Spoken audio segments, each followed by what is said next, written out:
I've got TimeBard here, and we're going to be interviewing Tara Burton, who has a really cool project that I'm really excited for you guys to hear about. But first, let's hear a little bit just about who you are, Tara.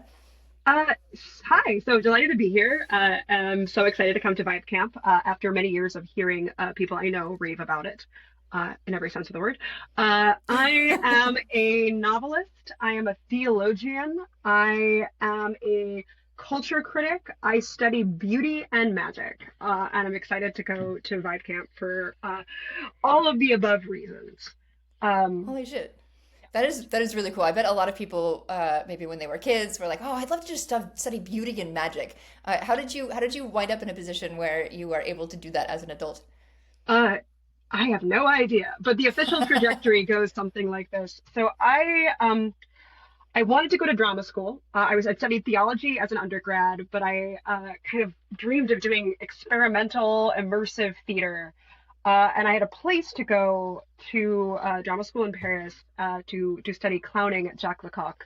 And instead, I got funding to do a doctorate in theology where I was at Oxford, which might be the only time in history that a doctorate in theology is the more financially sensible career decision that someone has made. But I studied 19th century French decadence and theology, and a huge part of my doctoral thesis was about the 19th century French occult revival. Figures like Eliphas Lévy and Josephine Péladan, and their relation to dandyism and ideas of self-creation in this more explicitly magical way. And I was this Oscar Wilde obsessed theater kid who is also an academic theologian who loves studying beauty and spiritual and God and how it all fits together. And after my doctorate, I'd sold a novel and moved back and was moving back to New York, and I took a job as a religion reporter at Vox.com. And I always have to say it's VVox, not F Fox. I am not a Fox News anchor. That's a different life that I didn't lead. So in my time at Vox, it was completely different from what I've been doing before. I'd gone from this very sort of slow Oxford theology academia into this fast-paced world of online journalism.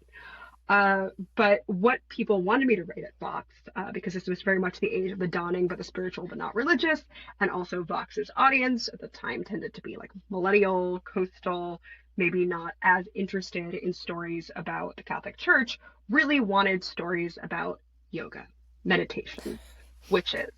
And that kind of ended up being semi by mistake, much more of what I ended up covering.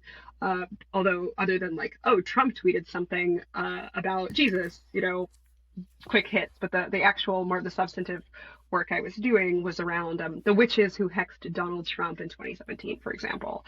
And out of that reporting at Fox came my first nonfiction book, which was called Strange Rites, which was about spiritual but not religious in America, and how the internet had kind of changed spirituality and made it more bespoke, more curated, that people were making their own religion. So I've always had this interest for a variety of reasons in religion, understanding contemporary religious culture, and particularly things that are slightly esoteric and weird and internet driven against the background of this larger history. And secondly, how does artistic creation and beauty all fit together? My next book was an intellectual history of self-making called Self-Made, that also dealt with these same themes. And now I'm working on a book on the history of magic and modernity. So looking at Western esotericism, so Hermetic magic and Kabbalah, and later on sort of Freemasonry and Rosicrucianism as these outcroppings of sort of tendency towards self-divinization, or what you might call in contemporary terms, transhumanism. So I'm interested in that book as well about magic and technology and desire, like magic as art, magic as technology.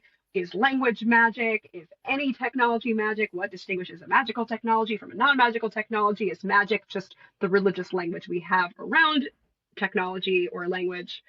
And so on and so forth. And even though I really should finish that book and was working on this project, my colleague Brandon Vaidyanathan and I, who's a sociologist at the Catholic University of America, we got a grant from the John Templeton Foundation for 3 years to study beauty and spiritual yearning. So we are the directors of the Can Beauty Save the World project. We really hope it can, or at least can help. And we're basically, what we're asking there are some of the same questions I've been asking throughout my career, which is, how do you make sense of art, ritual, the desire for transcendence among people who in a modern world tend to be increasingly spiritual but not religious, or not part of an orthodox institutional faith tradition. And part of that project is that I get to go around the world being part of various intentional communities where beauty or kind of artistic intensity is a focus. So I was just at Carnival in Venice, where I've been going for about a decade, which is, I don't know, somewhere between Comic-Con and Burning Man, and like, but it's all in 18th century dress, in that it is a sort of very intense, beauty-driven, intentional community with its own rules and structure. And now I'll be coming to Vibecamp to do more field research. So both in the long form for this beauty project and this book on beauty and discernment and desire, which is a whole other project, is a different book from the magic book. And also hopefully for an article in the New Atlantis, which will be a sort of shorter version of this longer form piece. So if anyone wants to talk to me, they can. No one has to. But if anyone wants to give me their thoughts or share with me their story while we're at Vibecamp, I'm always excited to talk to people. And this is a sort of note to anyone there. You can use your real name. You can use your fake name. You can ask to be, identified by the letter X. Just share your story with me if you're willing. Incredible. I have so many thoughts and so many questions. One just related to the last little bit you said. One of the things I was thinking as you were talking, I was like really, really glad that we sort of decided to do this interview at the last minute, because I think a lot of people may not have known that's what you're there for, and you're going to be one of the most popular people there. I feel like this stuff is just so cool and really interesting. TimeBard, I did see you kind of had your hand up at one point. You are, despite the birds in the background, you are welcome to unmute and ask questions if you have any. Tara, I've only read one article. It was your rationalist magic article that you published 3 years ago. But I'm still seeing those through lines. I was picking through lines out of that article, and you're like still on those. It's a very strong thing to see. When you started mentioning French revival stuff, I started thinking about bataille and headlessness and that kind of thing, SFL. Because I've also been the last couple of years going down this rabbit hole of looking at the Western tradition and the history of it and stuff like that. Likely not as much depth as you probably have, but yeah, it's a point of fascination. I mean, I think it's understudied. I mean, there are people who study Western esotericism, but there are few and far between, and it feels like, particularly in the age of the internet, that connection is all the more for me obvious. And one of the points I want to make in my magic book particularly is that a lot of how Western esotericists understood the world to work is much more literally, or you could say visibly, true on the internet.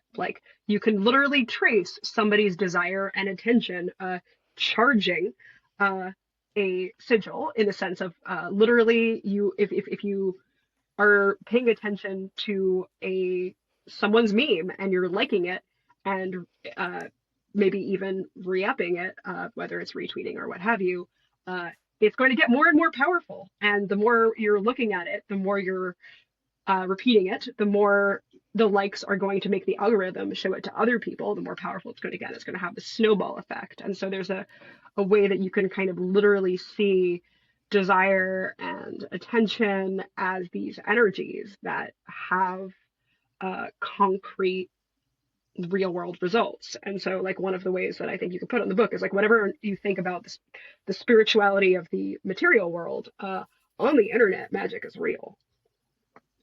That's funny, because that is kind of how Vibecamp was formed. I don't know if you know much about the history of it, but someone tweeted at one point, I think it was in 2021, somebody whose Twitter handle was Grounded Sage tweeted, dreaming about, I may get the wording slightly off, but something like dreaming about the first or like an in-group multi-day festival with attendance in the thousands. And we have never gotten quite that big, but I quote tweeted that and was like, who wants to do this with me? I'll do it, but I need help. And then Vibecamp kind of became a meme. I mean, people on Twitter chose the name. I did kind of like a poll tweet thread thing, and like everyone just really liked the name Vibecamp. And then people started like a trend with how I imagine Vibecamp, and they had different pictures, and some of them were kind of awful, but some of them were really funny. And it definitely like went from just like, what if we did this thing, to like, oh, we're actually doing this thing, and 400 people are going to come hang out with us in Austin less than a year later. It was wild to watch.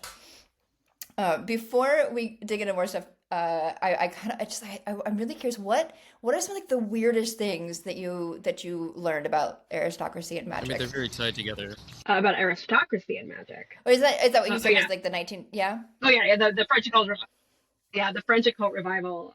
So I think my favorite figure, who is interested in the idea of the magical aristocracy is Josephine Péladan, who is this sort of self-styled mage. He calls himself Tsar Péladan, which he says is Babylonian, the version of like Sir or King, and it's not.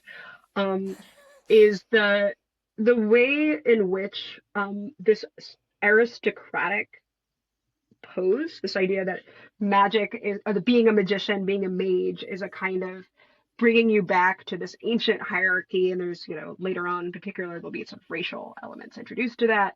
But even the sort of modern, like magician as anti-modern figure is undercut by the fact that all of these guys are using this to sell books and sell tickets. So Josephine Péladan has this art salon, that's sort of tied into this magical order he's doing of the Rose and Cross, which is a nod to these other Rosicrucian and Rosicrucian adjacent self-styled groups from the 1600s onwards. But he's absolutely like pounding the pavement, trying to get people to come to his stuff, and the magical element is part of what makes it sell. So one of these salons, he even like tries to get Sarah Bernhardt to come, and he says, you don't even have to show up, just let us use your name on the poster, Oh no. So it's a collab. And he's like getting a well-known artist whose name escaped me, a well-known designer, to put they're plastering the posters all over Paris. They're inviting the press. And so what's interesting to me, that I think is a very relevant continual thread in a lot of at least post 19th century and post 19th century magic, as long as there's been a popular press, or even before, if you think about the Rosicrucians. So maybe that's a rabbit hole for another day. There's this tension between magic as this ancient thing that takes us back, and the mage is a kind of kingly individual that has this direct line to the ancient Egyptian priesthood. And also, magic is about controlling the vibes, as it were, of a certain kind of mass media, that you're able to, whether it's like manipulate the press into writing about you, or you're able to use magic to get what you want in some way that involves your public persona. And I find that really, really interesting. And another example of this in the US is how Helena Blavatsky, actually Madame Blavatsky, who founds the Theosophical Society with Henry Steele Olcott. The reason they meet, he's a journalist covering like seances in Chittenden, Vermont. And for, I believe it's the New York Sun. He covers it for two papers, and she wants to meet him because she knows he'll write about her. And she literally shows up at the seance, which she has nothing to do with, and goes, "Oh, I hope that horrible man from the New York Sun isn't here. It'd be so terrible because he wants to write about, if he wanted to write about me the way everyone else does." Of course, she knows exactly who he is, but she's able, even from the beginning, to get his attention. He writes about her, he contributes to her mythos, and some of the, perhaps one might say, untruths she tells about herself get reified in print, and she becomes this like legendary figure because she's able to use the power of the press to do that. Do you practice magic at all, or you more study it? I don't practice magic in any kind of like divinatory or official sense. I'm a Episcopalian, I'm Christian, so for me that's very much a like we're not allowed to do that. However, I think that something that is a gray area is artistic creation. So I'm a novelist, and I enjoy acting. I'm in a theater troupe. That's actually one of the other field sites that I've been working on for this project. I train with a experimental theater group called JETCI, DZEICI in New York. And I think that what I've learned from this working on this book, which is still in progress, is that it's really hard to say what's magic and what's not. Is especially when it comes to ritual or it comes to symbolic communication, and I think that there is even a case to be made that language itself is magic. Shira Chess, who just wrote a really interesting book, I think it's called The Unseen Internet, that just came out. And I'm going to paraphrase this badly, but when she defines magic, some of the things that she identifies as like what makes something magic is like the use of like ritual and symbolic gestures, phrases, etc., in order to like indicate and then exchange upon the material world. There is nothing more magical in that sense than language itself, which is just that. I love that. So we're all Can doing you, that. yeah. Can you give us a sort of like high level gist of your article for New Atlantis on, I think it's called Rational Magic? Oh yeah, yes. So I was really interested in about 2023 in the development of different strains within what had just been the rationalist community, which I had known about a bit, had written about before, but I was interested in tracing the transition of at least a subset of the rationalist community from a group of people who, and I'm going to like overly simplify this in a way that I'm sure everyone will find some objection to, were largely concerned with like numerically and statistically verifiable data and thinking, sort of hacking your brain in various ways to think better and more clearly in way and make predictions that were more accurate, and that this was a kind of skill that could be honed and ought to be honed, that was popular among people who often worked in tech or were readers of certain blogs and members of certain online communities. And then within this group, there arose an increasing sense that something was missing. There was some hunger for an engagement with the shadow side of life, the Dionysian, the frenetic, the beauty including the artistic. But sometimes I would argue with some of the priors of rationalism. So how do we use these things as a tool to make our lives better? How do we optimize for a good life by figuring out a way to include these things that is maybe goal oriented, and something that I saw at that time, and I'm curious to see how it's developed, was a lot of people with a sort of Jamesian pragmatist approach, like, hey, if if tarot works, if spells work, if shadow work works, if any of these things somehow create some kind of change, then great, we want to use them, even if we can't fully explain them. Which is interesting to me. I've just been reading for my magic book, Aleister Crowley, doing a lot with Crowley at the moment, and very much this is sort of his approach to magic, is like, let's be reasonably scientific about this, or scientific as you can be about magic, and just be like, what weird demon summoning, what rituals, what magical works like seem to have effects. And that approach, rather than an approach that's sort of rooted in like a theological conviction or a metaphysical obligation, seems to be like, I see some parallels. I'm not going to sort of say they're explicit. Yeah, no, or there's a I lineage, personally looked into Crowley, and worldview. when you were talking about, Michael, you're like, nodding, so I'm glad that I'm not too far off base. But when you were talking about definitions of magic, his is incredibly like wide-reaching. Like, magic is, you put on ritual garments, you go do the ritual, and then you expect some outcome from that, and that could describe going to work, right? He becomes very abstract about this, and you could almost describe like day-to-day things as magical. And then his later influence on chaos magic which I feel like is a more Hmm. secularized distillation of his work. Um, yeah, yeah, yeah. It's fun to trace.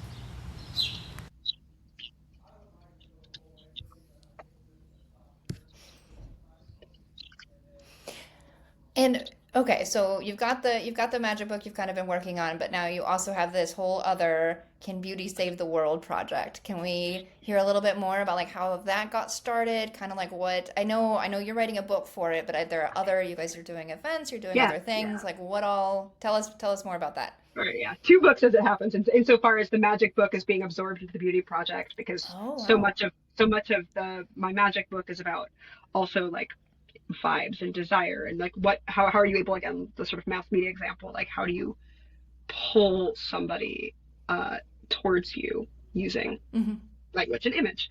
But there's going to be a separate book about hopefully beauty, discernment, and desire. Why are we drawn to certain things, and what does that mean, and how do we make sense of being pulled towards something when we don't know why, or there isn't an obvious reason for it, whether it's sexual or erotic, or whether it's responding to one piece of art and not another, or it's working out what we want to do with our own lives. So that's one element. That's my sort of personal, quote unquote, private element. And then there's the sort of public element that Brandon and I are doing together or in tandem, which is we're working on various salons around the world. We've had one in New York. We're doing one in Paris, hopefully Berlin, Austin, DC, where we're trying to bring people together to talk creatively about beauty and its importance, and what promoting beauty looks like. And we're really committed to bringing people in dialogue that would not necessarily be in dialogue in traditional academic spaces. So like bringing actual artists and practitioners and beauty makers and UX designers in conversation with philosophers and theologians and sociologists. And In addition, we're also working with Gallup to do a global study of people and beauty and their responses to beauty. So we hope to have some hard data that we're already starting to, Brandon's been sharing in preliminary form. And Trying to think what else we're doing. A lot of conferences, a lot of salons. Yeah. And I think then the hope as well is to figure out, and we have sort of sub projects too. So there's a sacred music you know sub project group that's working on choral singing and what that does for people, especially people who are not necessarily religious but are singing religious music. We've got a sort of sub project on religion and architecture, and we're figuring out what, after this grant runs out in 2028, what the future of this project looks like. And we're particularly interested in finding opportunities to use artistic events to bring people together. How can we get everyone who goes alone to the theater to then gather afterwards to have a conversation? Are we able to just facilitate certain kinds of community as a result of people being in a position to do that because they've just experienced something beautiful or artistically profound? And our thesis is that when you go through an experience of beauty together, whether it's artistic or something, or nature, or a rave, that kind of collective effervescence opens people up to a sense of the transcendent, and also to fostering stronger social bonds, like greater vulnerability, greater Yeah. intimacy, a desire to kind of make something meaningful out of the encounter. And so we're figuring out ways to get more people to be able to do that. And what made you decide to add Vibecamp to your list of sites? Other than my selfish desire to go. Um, so something that really interested me is having a real diversity of kind of ideologies and, as it were, vibes. And uh, sort of Jetchi, the theater company I work with, is a small theater company in New York that's been around for 20 years and is very intimate. So we wanted something that was sort of bigger. And then Venice Carnival is largely European, is people who are interested in historical costuming and perfectly hand sewing like a 1790s dress. And the aesthetics of this world are you're in Venice, you're looking towards the past. People are not necessarily like conservative politically, but there's a nostalgia there. And so I was really interested in pairing that site with a site of people who are, extremely online and largely working in tech and maybe more future looking in aesthetic and practice.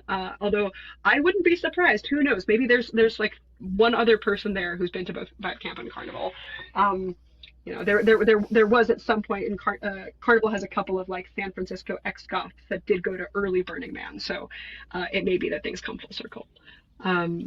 But that was the rationale of wanting to have just a variety of field sites with a variety of focuses.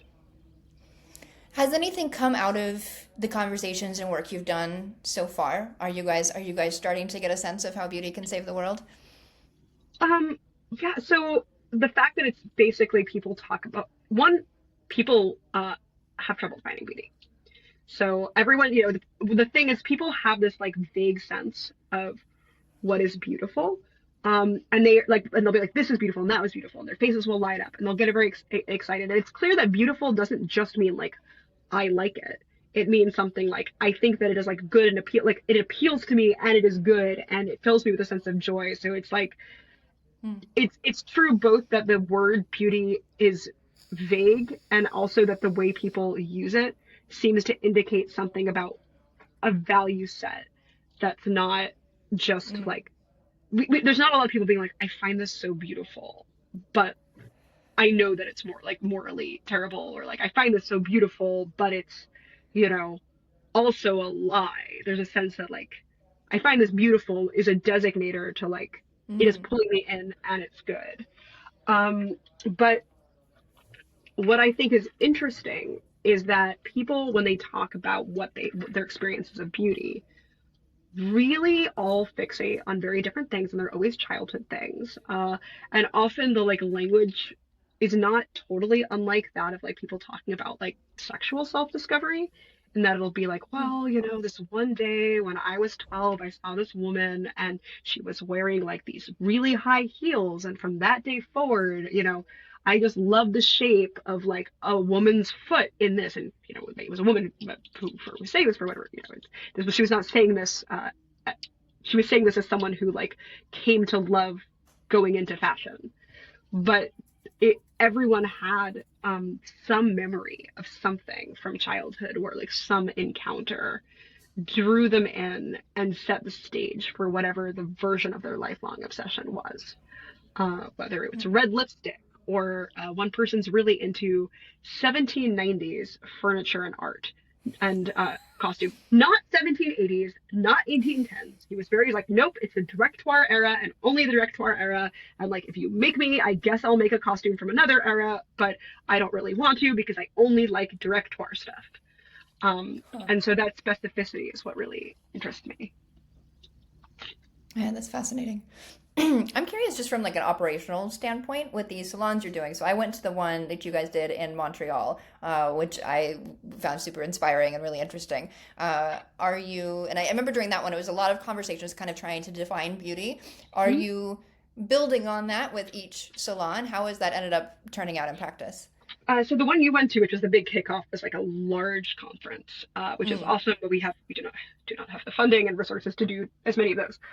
So I've been doing figuring out the perfect size. I had 20. I will say I had 20, and that was too much. But discussions in my apartment, which is sort of outfitted for such things, and trying to have these invitation-only dinners where we are able to have facilitated conversations. And I'm noticing one of the challenges that I faced in doing my first one was recognizing 20 is too much. We can't all go around the room. Like, how do we figure out ways to have people share, have people both want to join in a central theme, but also people want to go off and have their own side conversations and make those connections. So we're figuring out how to facilitate these conversations in ways that both generatively like give us interesting data and insights because people are thinking well and thinking together and able to share that. And also we are learning how to how to kind of make even a conversation a work of art, or make a conversation a beautiful experience. So it's a little like, the medium is the message. How do we use even ritual to create these a sense in these salons that these conversations are important, that they're worth devoting our attention to, and encourage people to challenge themselves when they have these conversations, whether in small groups or to the person next to them, so that good thinking can come out of it. And that's been, we're still learning. We're planning a few more salons for this summer, and everyone seems to be getting better and better. This is just sort of a side note, but are you going to be putting anything on the schedule for Vibecamp? Are you going to be running any, Oh yeah, any it's events around totally this stuff? attendee run. Am I Yeah. allowed to? Can I just do Yes, that? everybody is Oh, allowed to. you heard it here first. The answer is, in which case, yes. The answer is yes. I will be doing that. Um, what exactly I will be doing will be revealed shortly. Yeah, I sometimes like will throw up random things during the event. I think a fair amount of people do that. We don't ever really shut it down. We just kind of rely on people to like refresh the app, which is mine on Vibecamp. So if anybody is watching this and doesn't realize that you can put up events and view the current schedule, you just go there. There's a little events button at the bottom nav bar. But I think any stuff on anything around these topics are just going to be a huge hit. One year I went to one that was called an awe hacking workshop, and basically just it was sort of like a meditation, but it was really focused on like finding a sense of awe. And we went on a nature walk and looked at things and all talked, and it was really really lovely. So I think these kinds of things are, I think they'll be a hit with the crowd at Vibecamp. Um, what is something that like what kind of like drives you with this beauty project in particular? Like what kind of like outcome would be like really exciting to you? What do you find most inspiring about the direction it's going in? So I think that there's like three levels. There's my personal success is that like this makes me a better writer and makes my personal life and community more beautiful, because it gives me, I am more committed to living beautifully, whatever that means. There's the like project level. If we can put everyone we think is great and smart and interesting, and some people we don't even know yet, in contact with one another, so that they can build on this to, whether it's make art or so here's an example of something that I would like to see. Uh, a Episcopal priest has an undercroft in his church that sometimes, he's been like renting out a little, sometimes for rehearsals and things. That's pretty normal, but that isn't like an art space. And he meets someone at a salon we do that really is looking for a venue in New York to do some experimental theater. And suddenly there is a regular schedule of programming of great art in a beautiful church. And someone else there is someone who is trying to bring people together for like spiritual conversations. And he hosts an event after that, so that people are coming together. And that basically I'm hoping for there to be kind of synergy of people who are interested in all these things, seeing them as one project, and particularly people who are representative of traditional or organized religion, seeing artistic outreach as a really, really viable like way of at least opening people up to the transcendent, which for is, even if it's not going to be like we're going to convert people like this, which perhaps would not be the best way of running some artistic programming, but just be like, this is a way of getting people closer to whatever the divine is, so we're here for it.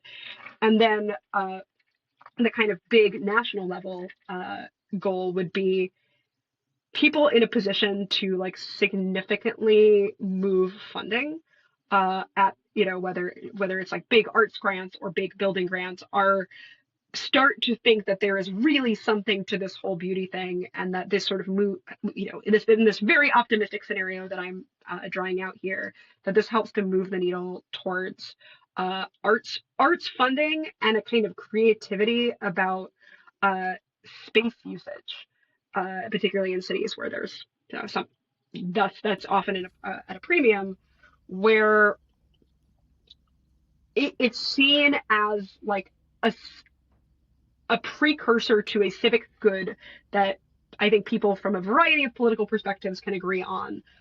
You know, you can use the language of social justice, you could use the language of civic order. Either way, bringing people together, like I would like to see a stronger bipartisan political will towards supporting both the arts and certain kinds of historic and natural preservation. Yeah. I feel like I hear, like an increasing number of people talk about the need for that kind of thing. And even just as simply as like we need our street lamps to be more beautiful, or whatever it is. And I don't know how much that's, people think about that and they're just stuck on, permitting, or it's actually like institutionally really difficult to do, or if the willpower isn't there. But I feel like it's been a pretty frequent topic of conversation, at least in my Twitter sphere. I mean, I think one thing that we're seeing right now is that the language of beauty is very perceived as right coded, and particularly because Donald Trump will use the language of beauty in one particular way, and there's a sort of push among members of like among people on the right to like for where arts funding tends to be. Well, we're going to push back on all that woke stuff by like we're going to cut funding for the arts because it's also woke, but also if we do fund art, it's going to be quote unquote beautiful, meaning like we're funding, realist like neoclassical painting, which is going to look a certain way, is going to evoke the past, and this is where the language of beauty does seem to have political traction. And I would love some of those people who are giving their money to those particular projects to maybe think more expansively about definitions of beauty, where that the sense of it being a culture war battle can be absent, and instead that there can be, and I think at the same time maybe another way of putting it is that to be like a little bit balanced here.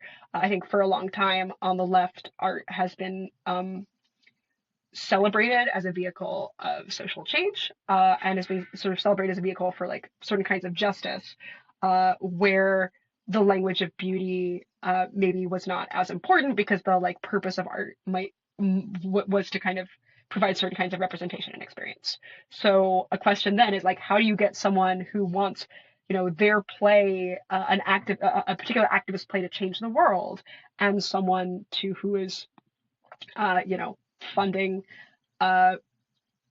neoclassical Greek statues to be in the White House garden, to like be able to have any kind of meaningful dialogue. And I don't think necessarily that like we can just bring everyone together on beauty and it'll be fine. I'm not sort of a centrist in that way, but I do think that as a framing, the idea that experiencing awe and beauty is something that makes people really open to people who don't agree with them. Like you go through, you hear a piece of music side by side with someone, and you're both like, whoa. At the end of it, it is a lot easier to turn to your neighbor and have a conversation than if you haven't done that. Someone on my Substack, I think was trying to challenge me, and they're like, well, why isn't beauty just like psychedelics then? Isn't it? And I'm like, well, it is, and that's not a problem. We're not going to put shrooms in the water, but we can do that with art. Yeah. Yeah, I feel really, really strongly that, like, I don't know, these kinds of bipartisan initiative spaces, whatever, are really important. This is one of the things that I thought about a lot with choosing a venue with Vibecamp. I think that you can do a lot more when you're sleeping on the same site together, because then you're kind of forced to like go eat breakfast together, or like be up late at night together when our walls have started to crumble a little bit. We don't have our like daytime suit on, and I think like I remember somebody had tweeted that it's hard to dehumanize your political enemy when you're like groggily eating pancakes at 8 a.m. in this like kind of like and I think there's also something powerful about just going to a new site. You're sort of shaken out of your everyday things, and so yeah, that is something I think about a lot. And it was something I really appreciated about the salon of yours that I went to, was the whole day. It was what college was that in? I forgot. McGill. Yeah, in Montreal. Yeah, it was beautiful, beautiful, and very kind of just like old style, and like lots of very intimidating intellectuals there, and then everybody went swing dancing Oh afterwards yeah. in this like sweaty swing dancing place. There were people wearing all kinds of crazy outfits, and I really appreciated that because I think like yeah, it's like beauty means a lot of different things to a lot of different people, and you can find it in a lot of different places. And I think it's really cool that you have such a wide sort of like basin that you're picking from and the different types of transcendent experiences.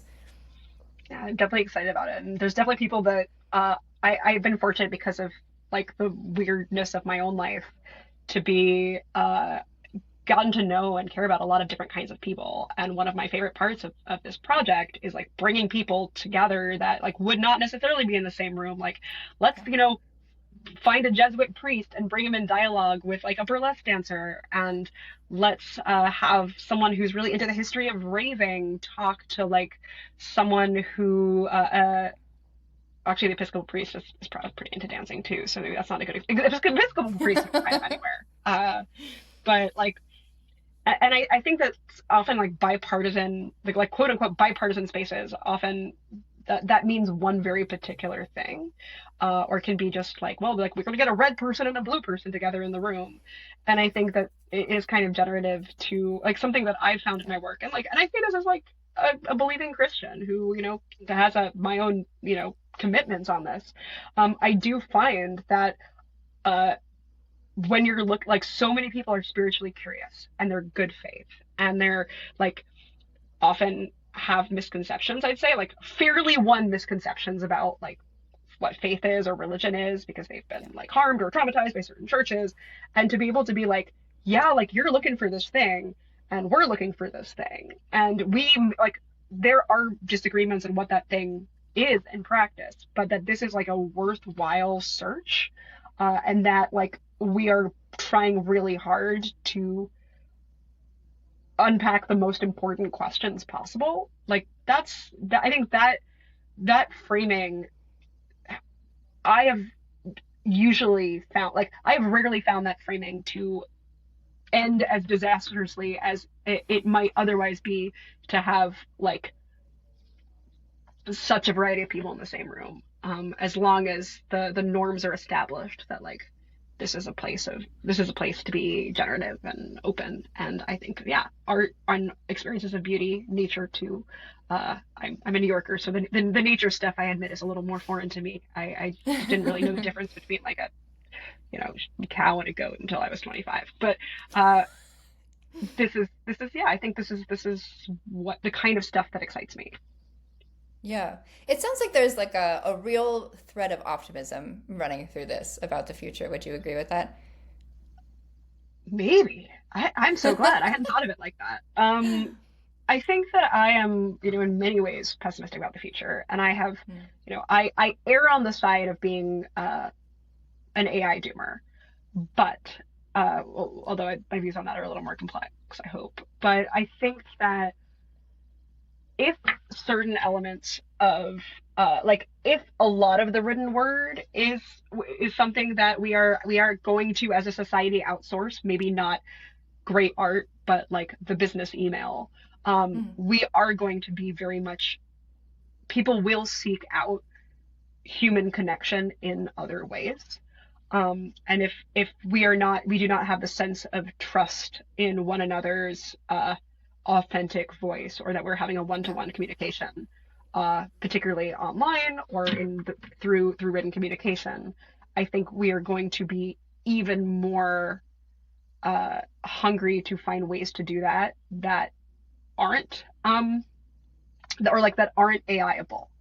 And I think you can whatever your view on AI, that's the most likely outcome and what people will want, and therefore like what we have to get good at building. Yeah, I sort of decided, I've been like hanging out with people who care a lot about AI X risk for a number of years, and I sort of decided early on that like, yeah, these seem like reasonable fears, and also I do not have like researcher brain, I don't have science or math brain, I can't really do anything about that, but I can try to like help some of those people make friends and like maybe live happier lives, and also plan for if we wind up with the sort of future where AI and all of that goes well enough that there's still humans around in 10 to 20 years or whatever, and we're going to need a lot of opportunities for human connection. You know, if the nature of work changes, people will also have like a meaning shaped hole in their lives. And I think a lot of that can be filled through hanging out with people, particularly people that you have some amount of values in common with. I think I agree that like it's good to do a lot of mixing. Still sort of like clarifying my thoughts around that, but I agree with that. Is there anything that we haven't covered that you think would be interesting to talk about or useful to say? Or Oh, I think we've covered it a lot. I'm very happy with this conversation. oh, great! You were a very, very easy person to talk to. You just have so many interesting things going on. I think yeah, people are gonna love talking about this stuff at Vibecamp. No, just I'm really excited to be there. I really appreciate listening to your thoughts on like how the transcendent in the aesthetic can actually help people kind of reconnect with their sense of meaning.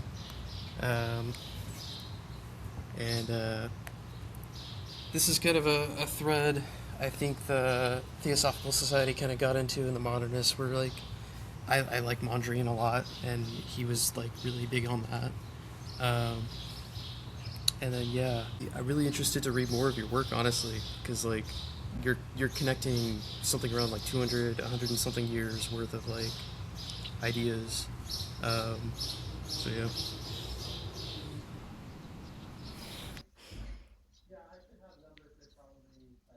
Oh, you can find my work at thelostword.substack.com. So that's a plug for everybody.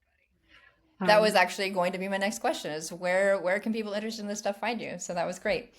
Well, thank you so much for taking this time, both of you. Really appreciate it, and super stoked about this. This is so cool. I am also really honored that you chose Vibecamp as a site. Whatever your reasonings for it, I think it's going to be really cool.